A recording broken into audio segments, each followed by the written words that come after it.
Whoa. Okay. Oh. Yes. Lighting fireworks with a flamethrower. Yes. America.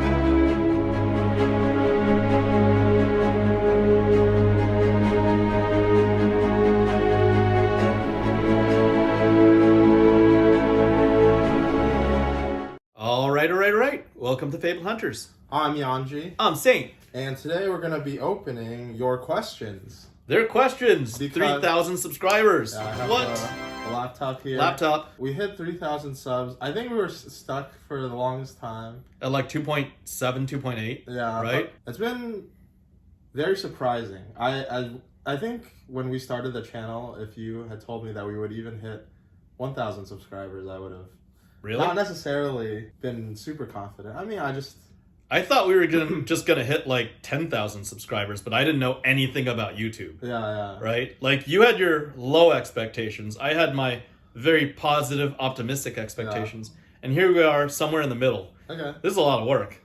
Yeah, it's a lot of work. I mean, I think at 3,000, we're one of the top 10 flesh and blood only content channels, right? Yeah. And I think Sloop Dupe is above. I think we're just neck and neck with Fluke and Box, right? But there are a lot of content channels not even at 3,000. Some of them under 1,000. So hopefully we'll continue to grow. Maybe we'll do another thing at 4,000. But for now we're gonna be 5. 5. Yeah. It depends how fast we get. Depends on how fast. That's right. For now we're gonna be answering some of your questions. But we have to tell them.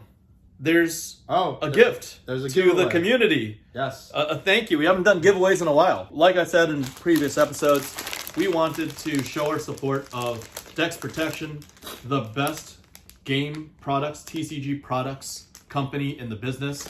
We've got 2 Dex Protection 9s, so 9 binders, and 1 classic black Dex Protection 12. So we're going to tell you how to not only win that, but we're also going to give away 3 sets of both the graded Herald of Protection Series 1 Content Creator Promo, as well as never before released by us, Series 2 Herald of Rebirth, 3-pitch graded. So if you win, you will get all 6, and we're going to give away 3 sets of these promos. Yeah, so stay tuned later on in the episode. So let's just start with the AMA. We posted 2 community posts, and we got a lot of questions from Soul Jashi. Currently, LSS is a privately held company. If at some point in the future they decided to go public, what would your response be? And would either of you acquire shares, and would your hopes for the future of Flesh and Blood change in any way? I think in all of our episodes that we did on kind of Hasbro, I think a lot of their issues stem from being a publicly traded company for how they're kind of approaching the quality of the game. Yep. I guess I would have to see like what LSS really gets from going public and how they like use those to better the game. Okay. In my mind right now, there's not a whole lot that you do stand to benefit, but for example, if they wanted to, I don't know, expand the Flesh and Blood IP out, and they wanted to like do all these like different like other like kinds of projects, I would maybe be on board. I would say that the premise of the question is somewhat flawed because I have a personal relationship with James White, and I would say that James is not one that needs capital or doesn't need that type of public market recognition. So I would firstly say that unless it were a complete selling out of the entire company to another company, that I don't believe that he would take Flesh and Blood public.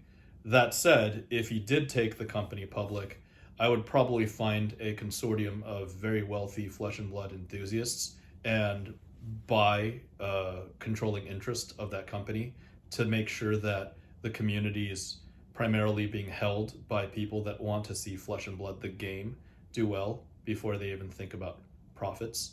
So, yeah, I mean, I don't think it will ever see the day where there are shares of the company in the public's hands, but if so, I sure would want to own and secure a good chunk of it to protect the game itself. Dueling Institute says, I'm really interested in the collectible and financial parts of TCGs. So what are your thoughts on Flesh and Blood sealed and singles in the future? Arcane Rising Unlimited seems to rise a little, at least on card market, compared to the rest. What do you think about other card games? Their all favorite time card game is Yu-Gi-Oh! Because they really like collecting and playing the game. And maybe a comparison between the U.S. and the European Flesh and Blood market and player base. Wow. Okay, I'll take this. That's a mouthful. I think that we cover all of that in our Patreon long game episodes. Yep. Firstly, so plug our Patreon. If you want to learn about those things, join our Patreon because our Patreon is more on the monetization side. I believe that type of alpha shouldn't be shared in the public, with the public, because sometimes that, alpha is valuable. If you believe that industry insights are valuable, then you would want to support somebody. I don't want to just be a shill and say, hey everybody, look, this is all going up, and then I would be front running myself. That said, I've talked about it in more in general in solid, liquid, gas. There are 3 episodes: Chapter 1 solid, Chapter 2 liquid, Chapter 3 gas. It's a reiteration of fundamental principles of collecting, even investing. Quick response to the Arcane Rising Unlimited. I would say that the best time to purchase is always yesterday. Yeah. And Arcane Rising Unlimited is going up because the organized play cycle is cycling back to, Fast and Furious again, with, I think, ProQuest season coming back on, right? Yep. Within these coming weeks. Again, the best time is always yesterday to buy. You should have already been on the boat, or else you missed it, because that spike coming from Art of War and Command and Conquer has already occurred. You never want to buy at a high. You want to buy low. And I'm not saying Arcane Rising Unlimited is going to go down, but I don't see it having as aggressive or replicating that aggressive growth trajectory in the coming 3 to 6 months. If anything, it would probably plateau or maybe slow down. Kiwi Boo asks, do you believe we'll see rainbow foil reprints of Heart of Findall in the future, or will we only see maybe non-foil reprints? And what about the rest of the Fables as well, reprints? That is such a good question. I think the short answer is only James White knows. I think that being that the historic pack does not even have non-foil or foil Heart of Findall, so white bordered, that should already be a signal. I think that the 4 and black bordered Black Label historic packs having rainbow foil Heart of Findalls is a further signal. Yeah. And I am of the opinion that after having access to the cold foil version and the first 3 printings, first editions and alphas, then having the unlimited renditions, and then finally having the Black Label renditions, I'd say it's 50-50, but I would veer on the side of they're not coming out with any more printings, because these are gems, and gems are supposed to be scarce, and they're supposed to be valuable. That's my take. Yuanji? I have kind of a different take on it, in that I think as long as the Fables are unique cards, at some point for the purposes of the game, to facilitate the game, if the cards are ever playable, that they do have to reprint them in some capacity. Okay. But I can see, for example, not reprinting it in a product. I can see maybe having them as being tournament prizes. Ooh. Or something like that. I don't know. Tournament prizes. Yeah, maybe something on the skirmish, whatever level. It's just I think at some point, right now, Heart of Findall is spiking because a lot of people want to play it in Icelander or Oldhim or something. Okay. And there's always going to be these kinds of situations that arise. So, I think that they have a couple of, unless they print something that just supersedes Heart of Findall, it always occupies a unique niche within the game. So you don't think that they'll be locked up historically, similar to the MTG Power 9, Black Lotus, Moxes? You don't think so? No, I don't think so. And Nor do I believe that they should. Okay. I think that the merits of these original set fables is just backed up by the fact that these were the original sets that they were printed in. So you're saying there's value in them being the OG red editions already, outside of the cult foils, even the rainbow foil. Yeah. Okay. Hey, it's just opinion. Yeah. Yep. So only James knows is the answer. Fabnan says, which set do you believe is best for collectors to buy right now with long-term holding? I think we just did a video. We just answered that question. Yeah. We answered that question. Okay. FBB, Black Label. Bronson asks, out of all the Fab collectibles that you both own, which one is the most important to you and why? I would say it's the gold tunic, but I sold it. So right now, to me, it's my Crack Cow trophy. Oh, you have a trophy. Yeah, so nobody else has one. Is that even a collect? That's a one of one. I mean, is it for sale? No, but that's important to you. It's probably the most important to you. Yeah, because, right? Like, not for monetary reason, but I've never, like, before playing Flesh and Blood, I'd never won any tournaments before on that level. I'd gotten close, but I think it's so rare to get both be prepared and to get really lucky. So, I mean, it's my, like, version of, I don't know, like a WSOP bracelet or something. Like, you just, like, you can't, like, take it away from me. That's true. I didn't prepare for these, but I know exactly what my favorite collectible is. It's this. It's 101. It's January 21, 2021. Dear Saint, thank you for your support and belief in Flesh and Blood as a genuine contemporary collectible. I hope you continue to enjoy our workmanship, and best of luck on your hunt for the elusive fables. James White. This is my favorite and most meaningful collectible.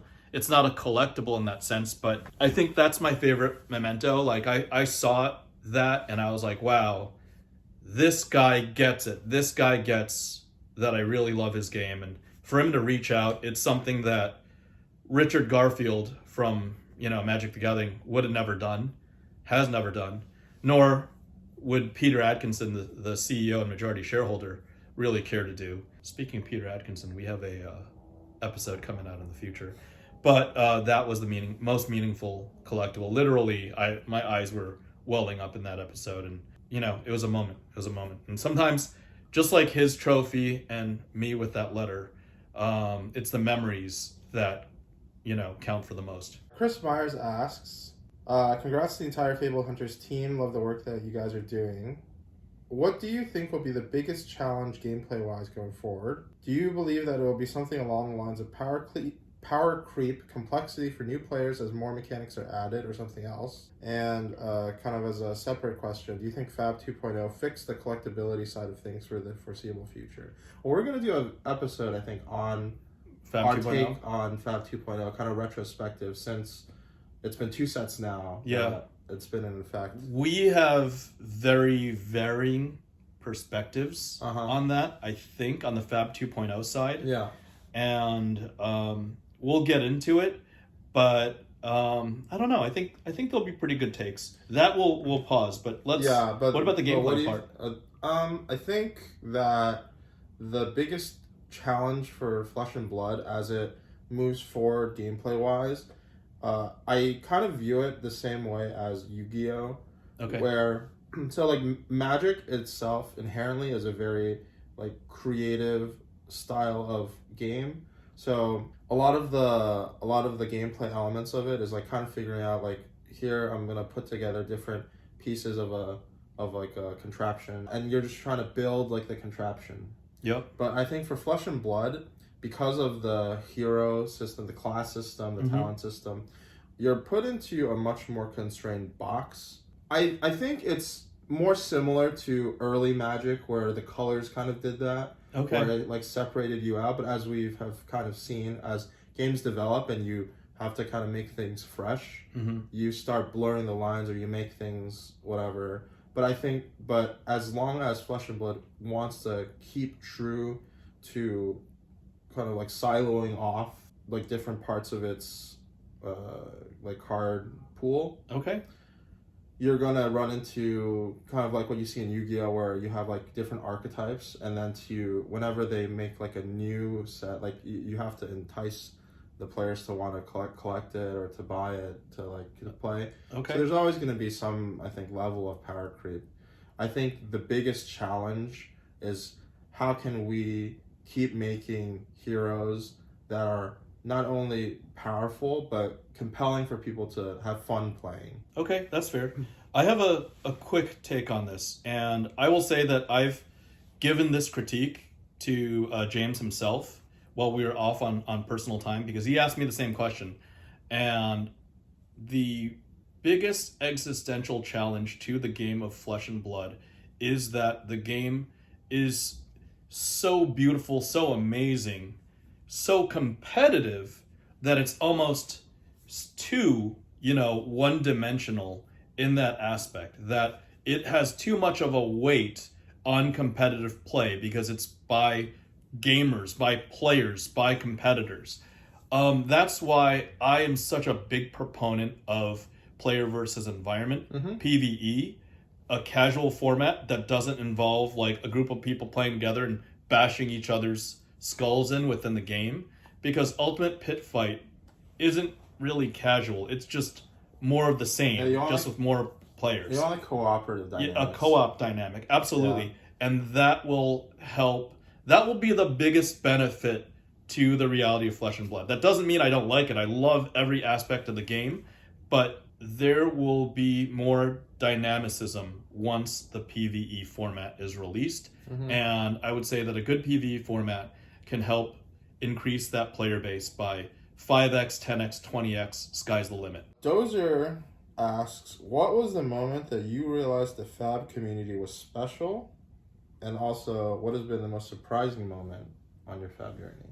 I think for me, having played in the Magic organized play circuit for a while, it was kind of something that I just thought that everyone did in a competitive environment, was to be very standoffish, very sharky towards each other. Yep.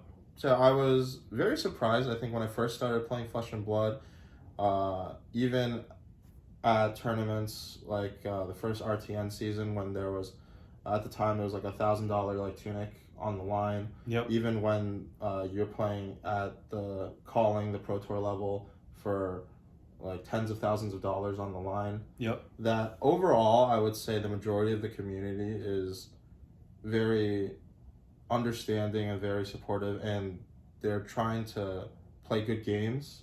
Okay. And rather than trying to win at all costs.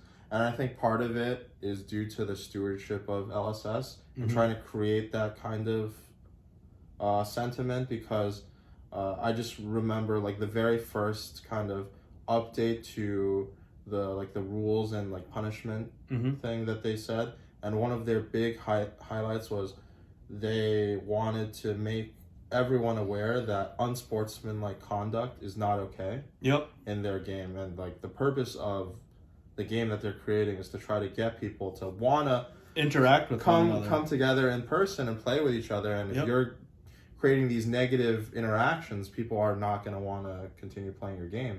I will completely agree with that. I noticed it from a slightly different perspective. When I used to, the first time I was playing Magic the Gathering, it was just super, I was a spike. I was super spiky. I was about just how to win, how to get the prize, how to, go in the top 4, how to just demolish everybody. But even coming back, it got even worse. It got down to the level where there were little kids, there were teenagers trying to rip me off on little, 5, 10 cent, 20 cent trades at the local game store. And it was just so money focused. Everybody was pulling out their app, talking about whether they wanted to transact or mid or low or market or different dynamics, different metrics, as if we were in the stock market on the, Wall Street exchange floor trading commodities. It really hit different when I reached out to James White, via a private channel, and he was just so kind, so open, so humble. He had took out some time to talk to me, and that humility starts from the top and it branches out to the community. Everybody that I met I can't say everybody. I'd say over 90% of the people that I interact with in the community of Flesh and Blood understand that it's important to be humble. They understand the value of relationships. And I would say that as a result of that, the people that operate in the space of Flesh and Blood are usually a little more affluent, a little more successful at life, slightly older than the average Yu-Gi-Oh player or the average Magic the Gathering player, and they come to the table, they show up to the scene with a lot less entitlement. Yeah, that was what I found our special in Fab. Christopher K says, thank you for providing great content to all your loyal subs. And then he says, by the way, where's Ada? I haven't seen her for a while.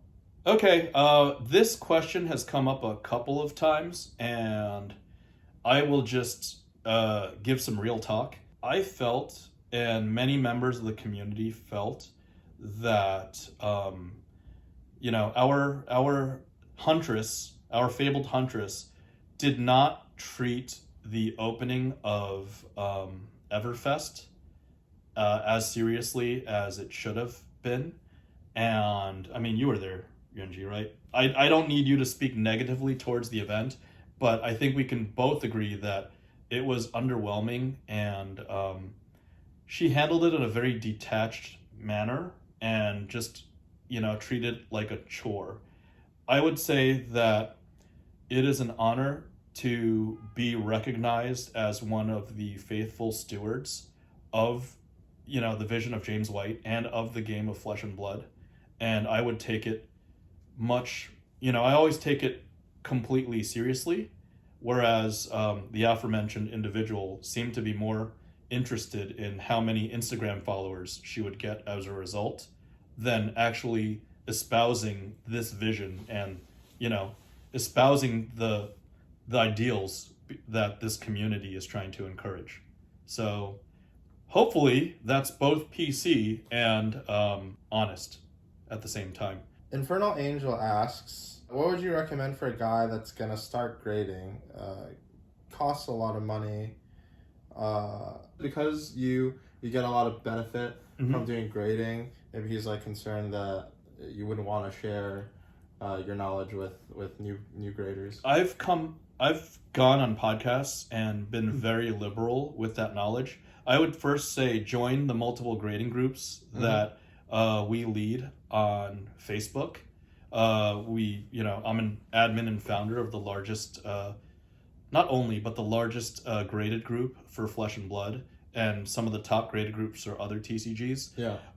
That said, the best advice I can give is that you need to practice, and you need to, put some focus, be intentional about getting good at the skill of grading. If you just look at it as a way to make money, you'll probably never succeed. Yeah. But if you, take it seriously and realize that it's a skill, it's a craft. I even view it as an art, as a form of competition. Then you have a much higher chance of succeeding. Dal says, congrats on 3K. With all your connections to LSS and James White and the recent reprint as a FaBled Marvel and the whole Magic debacle, what are the odds that you could nudge James to expand on the reprint policy and make it more clear? And would like to hear, I guess, your thoughts on the reprint policy as it is currently. I can understand as a company, it probably is beneficial to be a little bit more vague. It just opens your opportunities for making products into the future. Okay. My thought on the reprint policy, and that they won't reprint, I think it's in a standard set, they said that they wouldn't ever reprint a cold foil version of absolutely of any other cards. I think that it is a good thing. It extends now to marbles, because marbles are also cold foil printings. Yep. So I think overall it's great that they at least establish something that provides confidence for collectors that you're not gonna print this version of whatever. For sure.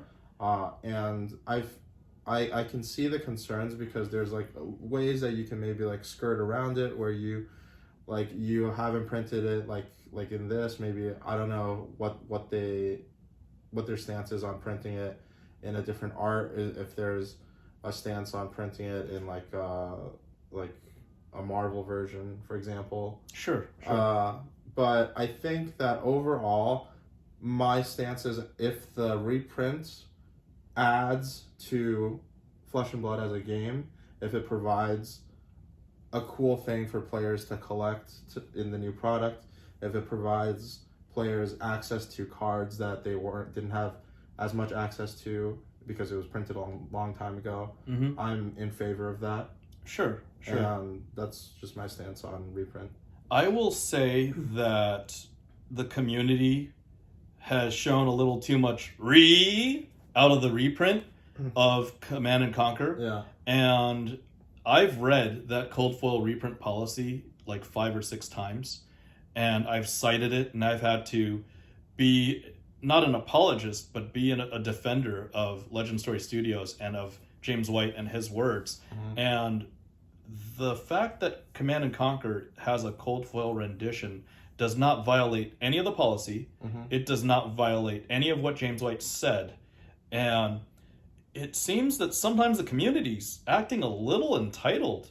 I mean, there's a thematic version for the Command and Conquer being in cold foil, and there's never been a separate cold foil rendition of Command and Conquer. Right. So they did nothing wrong. If anything, James was tongue-in-cheek at live events and to Rudy and to other people, just saying, have you ever noticed that a trend is we always print things worse? And that's a trend.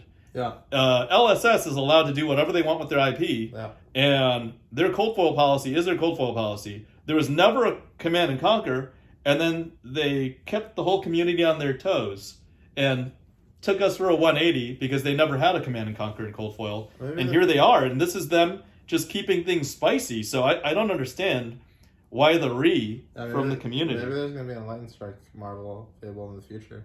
I don't know. I'd love that. I just think in general, as long as these reprints are providing things that are exciting to collect. Are thematic, or there's a reason for it. Like Emperor CNC, right? Yeah. Emperor Drakai. Yeah, if it adds to the game, I don't see any problem with it as long as they're not violating anything that they had said that they weren't going to do in the past. And they still haven't. Sloop Dupe asks, congrats on 3K, Saint. Do you think that Flesh and Blood makes a good replacement game for Magic? Specifically for people sick of WotC and Hasbro. I think Flesh and Blood is not a good replacement game for Magic because, at least currently, the games are, I would say, pretty different in terms of their appeal. So, for example, I think a lot of the appeal for Magic, at least by most of the people who play Magic currently, is that there's a lot of cool little like interactions that you can like build, and there's this like multiplayer social aspect of it, which Flesh and Blood isn't currently tapping into. And so I don't think that, and this is the biggest thing that I've seen when I have kind of talked to Magic players in the past about trying Flesh and Blood. Flesh and Blood is not a replacement for Magic, and if you try to sell Flesh and Blood as a replacement for Magic, people are going to try to find aspects of Magic in Flesh and Blood. And they're going to be disappointed. I think Flesh and Blood, I personally enjoy it more than Magic because it gives me an experience that I haven't found it in any other card game. I think having like the freedom of skill expression, being able to always make like meaningful decisions, it's just like not present in other games. So Flesh and Blood is its own game, I think. All right, well, I am not going to say that it's not a replacement for Magic. I will use the comparison that Magic the Gathering is kind of like the Ford Model T. It's the first car ever made, and it runs on a combustion engine and this and that. And it was really clunky when it first came out. Obviously, that's why there's a Power 9 and whatnot. And Hasbro has continued just to make whatever car that will sell and make as many cars as possible. Whereas Flesh and Blood is probably like a Gulfstream 650 plane because it's more efficient, it's more thought out, it's using contemporary technology, and it flies. Now, both are forms of transportation, just like, both Magic and Flesh and Blood are TCGs. The Gulfstream as well as the Model T are forms of transportation, auto and plane. But whereas you don't think it's a replacement, I would say that it can be a substitute. It's a better, more efficient, more well thought out, more elegant trading card game than Magic. And the ethics behind it, the ideology behind it. Hasbro, WotC, and Magic the Gathering right now is all about preying and exploiting nostalgia, exploiting weakness, exploiting addiction of Magic the Gathering players, collectors, and supporters. Whereas Flesh and Blood is like, hey guys, let's just get together, really enjoy this game, enjoy each other's company, enjoy the relationships and experiences. I would say that Flesh and Blood is building. Yep. They're building the game out. They're building a community. They're building out their organized play. Yeah. Whereas Magic is exploiting. It's full exploitation. Yeah. So I think my point is just that if somebody is sick and tired of WotC and Hasbro, I think they should definitely look at Flesh and Blood. Yeah. It's not the only new direction, but it can be. Yeah, it just really depends. It depends what they're sick of. If you really are fed up, I would say, with the game of Magic for whatever reason, and you enjoy organized play, I would say that Flesh and Blood offers similar things. Yeah. Or if you like the amazing art, the fantasy art that made Magic the Gathering amazing back in the 90s, and are sick of this rehashed, reproduced, BS that they try to pass on for art in contemporary Magic the Gathering products, then Flesh and Blood is an option. I think my position has always been, do anything other than continue supporting the game of Magic the Gathering, because if you do, you're a mindless idiot. Tracy Reeves asks, which is more of a Grail item, a Perfect 10 Alpha Cold Foil or a Perfect 10 Foil Alpha E-Strike? Asking for a friend. I personally think that the Foil Alpha E-Strike will probably be more collectible. The total numbers for Legendary Cold Foils and Rainbow Foil Majestics, if I remember when you told me the breakdown, are similar. No, there are twice as many Legendary Cold Foils as there are Majestic Rainbow Foils. So there's over 800. There's 833. Yeah. Well, just at least within the order of magnitude. Oh, sure. Yeah, sure. They're similar in that respect. Yep. I know that probably a 10 rainbow foil is going to be a lot harder to get than a 10 cold foil because of Perfect the printing. 10? Oh, heck yeah. Yep. Because of the printing. But let's just let's disregard 10. Let's just say 9.5. Sure. I think even at that level, just because to me, I think the most collectible cards, as we have seen in the past for other games like Pokemon, Magic the Gathering, Yu-Gi-Oh, etc., you have one tier which is the iconic card. So you have the Charizard, the Blue Eyes White Dragon. Sure. I would say that for Flesh and Blood, it has to either be Tunic or the Heart of Findall. And we disagree on that. Yeah, we flip-flop back and forth. That one is debatable. Yep. But if you're just talking about a random, whatever, legendary... Random Alpha Cold Foil or Legendary Cold Foil, compared to E-Strike. I think E-Strike's the next tier of collectability. Yeah, I think E-Strike as a playable, iconic card, I think to me is on the level of something like a Time Walk, yep. Like a Mox, whatever. Whereas... the legendaries obviously are also playable, but they're tied to a specific class, and I think in the long term of the game, as they develop on more classes, there's going to be 100 classes. That's just going to be one class.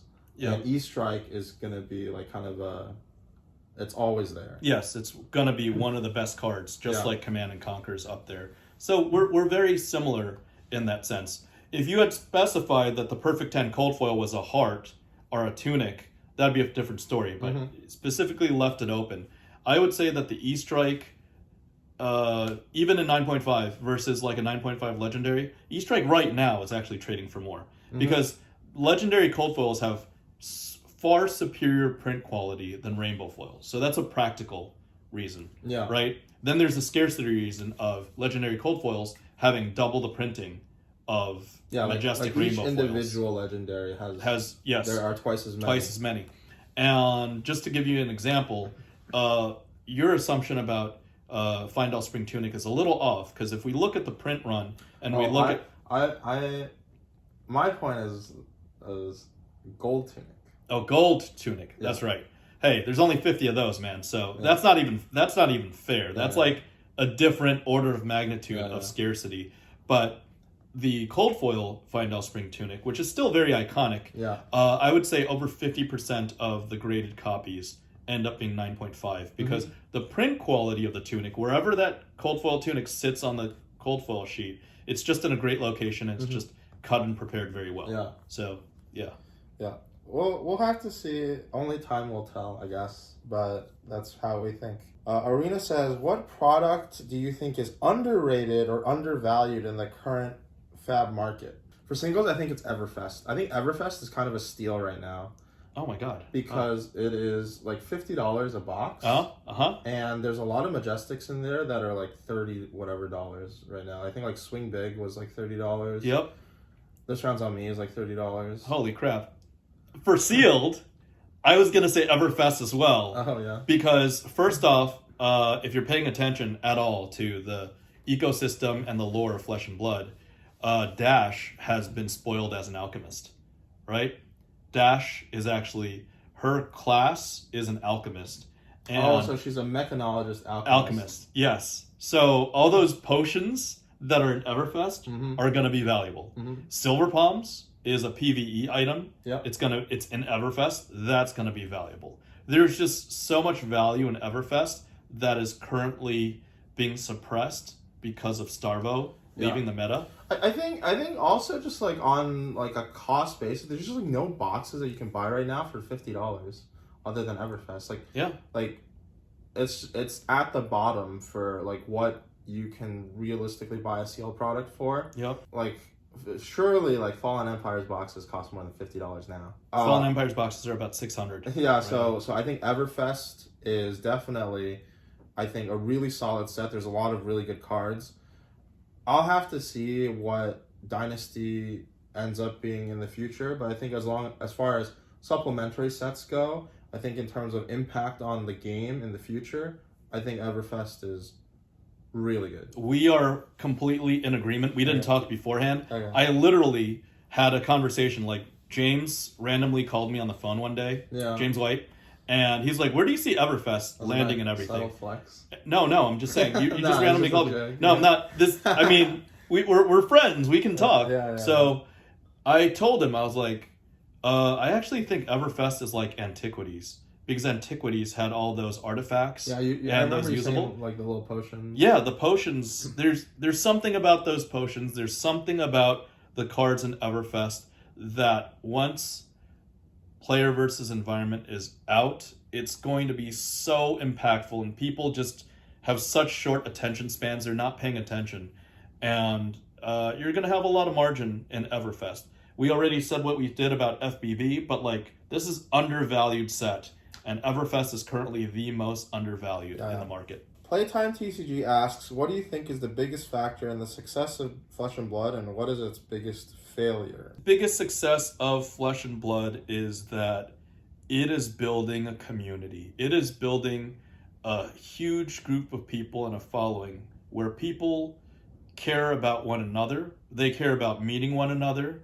They care about playing with one another in the Flesh and Blood. And I think this is contagious, and it's contagious to the right people. And the biggest failure, I said, was, the existential crisis in the future. If things become too competitive, then it's going to take a bad direction, or it's going to just be, stratified within, or segmented within this much of a player base. It's going to be all spiky. And the last question of the AMA, Andrew L. says, there's been a lot of talk in the background when the channel Fireball was crashing unlimited prices that you and a large group of people got together to buy a large swath. Could you provide transparency and clarity on the issue? Hold on. Let me think about how to answer this question. In the meantime, I just wanted to say, since we're at the end, we should have done this earlier, that in order to win these products, we're going to give 2 9-pocket binders and each 2 sets, two of these graded sets of heralds. Herald set 1, Herald set 2 for each winner. We want to encourage the whole community to pitch us ideas for 3 episodes of Fabled Hunters that you'd like to see. So this is going to be merit-based. We're going to ask you to work because, one of these binders is like $30, and each set of these heralds is in the hundreds, or at least 150 apiece. So each winner is going to make or get at least $300+ market of product. And the last set, we're just going to give to a Patreon. We're going to, random this off to a Patreon member. So we're going to pick the 2 best winners. I guess Yuanji and I will either pick first and second place, or each of us will pick one. So please pitch us your ideas in the comment section below. 3 episodes of Fabled Hunters. Yeah, and we'll pick the top 2. We'll say the cutoff will be 2 weeks after this episode airs. Yeah, so is that it? Or are we going to say watch, like, comment, subscribe? No? All right. I'll answer the question. All right. This is a tough question to answer. I forgot that it was up there. But let me just say that this was a week before Pro Tour 1. Yeah. And a couple of large collectors and myself had sourced close to $5 million of funding to try to make the sealed product excess problem go away by the parties. Certain snowballs, snowball channels, certain dead card shops. Yes. And this indeed did happen. The reason why we did not need to pull the trigger was because I got certain calls from higher up in our TCG ecosystem, and I'm not at liberty to discuss what happened, but that product was handled and that product no longer exists, and that product is no longer in the wrong hands. Yeah, I think you can, you can see the effects in the marketplace today, because I think for a long time, like WTR, Arcane Rising, whatever, they were just getting dumped like crazy. Monarch, Tales of Aria, Unlimited. Well, that's because certain parties were acting in bad faith and not caring about the health of the ecosystem of Flesh and Blood. Yeah, and they're just trying to get the number at the bottom. Yeah, get them monies and add to their bottom line and lie to certain publishers, Legend Story Studios, about what the actual market need was. And they were trying to, hyper speculate on the growth of the game of Flesh and Blood and order dozens and dozens, probably even up to hundreds of pallets of that supply. And that's exploitative of the publisher. And this wasn't just happening in Flesh and Blood. This was also that same distributor lost their license for MetaZoo for the same reason, because they were trying to basically squeeze every last penny out of the collector base of multiple TCGs just for self-benefit. Yeah. And I just want to take this moment, even though we're celebrating 3,000 subscribers, to say that personally, I think I have more financial access and financial influence than the parties that were trying to harm the game of Flesh and Blood. And there will be other parties in the future. I will do everything in my power to protect the ecosystem of Flesh and Blood. I'll also do everything in my power to make sure that friends within this ecosystem, even companies like PCG proper, the grading company, do not get harmed, as certain distributors have certain relationships over certain regions that PCG influences. And even if I have to pool in millions like I was ready to commit to make sure that problems are solved. I was willing to pool in millions before. Heck, as I grow personally and professionally, even if I have to put in many millions or tens of millions, our call-in favors our leverage to make sure that certain bad actors aren't allowed to continue or thrive or even survive. I will take any lengths necessary. Let's just leave it at that. And just to line things up, you can kind of see the effects on the markets today. I think in general, the sealed market is in a much better place than it was a couple months ago. Oh, it absolutely is. Yeah. Because certain bad actors got fixed. And like I said, if certain bad actors tilt their ugly, godforsaken heads towards the flesh and blood ecosystem again, then next time we're not just going to take a finger. We're going to have to take scalps. All right, and so that's what a way to cap off the AMA. I had to answer that question, and hopefully I answered it in a politically correct manner without infuriating the wrong people, but by sending a message to the appropriate ones. Yes. I hope that we can continue growing the game of flesh and blood, and I hope we can continue that unobstructed without certain bad faith market manipulators coming back in. And that said, I hope we have much more friendlier content with lighter-hearted topics as we expand to 5,000 subscribers and up. Mm-hmm. Remember to like, comment, subscribe, twiddle that notification button, and we'll see you next time. Remember to send in your suggestions for episode ideas. Oh, that's right. We want to give a bunch of crap away. 2 weeks from now, we will announce the winners. What he said. All right. Bye.